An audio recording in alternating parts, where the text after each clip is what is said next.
On the one hand, being rescued by other family members might feel very good, but on the other hand, there could be feelings of abandonment, that somehow your parents don't actually really truly care about you, and that's why you were sent to live with your grandparents. And there's going to be a lot of rebelling involved, you know, not understanding exactly why you're in the situation that you are now and why you've been taken away from your parents.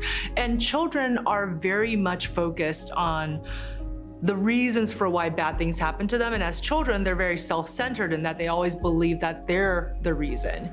And so it's very possible that Allysa basically bought into her own narrative that, well, I'm basically already a bad child anyway, and I might as well behave like I'm a bad person. I think it was only a matter of time that Allysa would graduate to homicide. And you can see this because she delighted in inflicting pain on other people.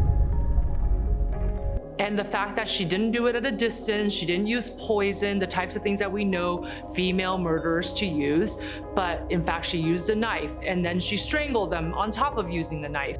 That is indicative that Allysa was probably going to graduate to this point at some point during her life. Allysa is somebody that is very good at compartmentalization. On the one hand, she can play the role of a good girl going to church and follow general rules of the household so that she didn't get kicked out by her grandparents, who definitely seemed like they were trying to instill good values in her.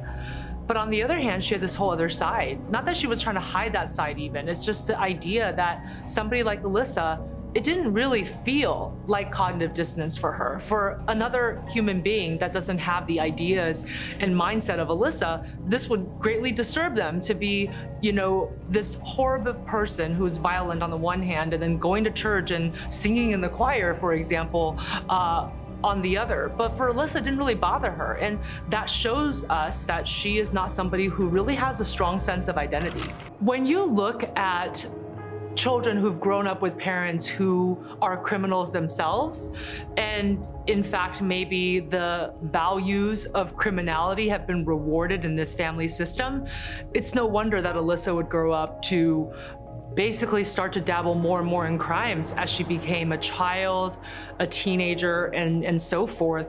And the reason is you haven't been given a template for acting any different. And children soak up knowledge like no other in their early years, because that's when you're really learning about the world and how it works. And seeing two parents who have been involved in crime makes you feel like maybe that's just the way the world works and that it is a natural path for you as well. They get such a rush of adrenaline from their first kill that the next time they have to make it even more bloody and even more violent so they can have that same sense of power and dominance again.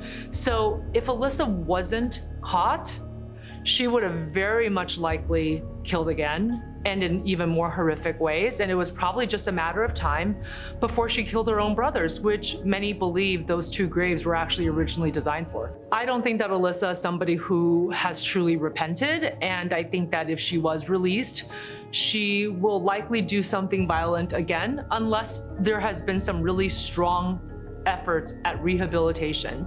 And so far we haven't heard of something like that, and I'm not really sure how sorry she really is about what she did.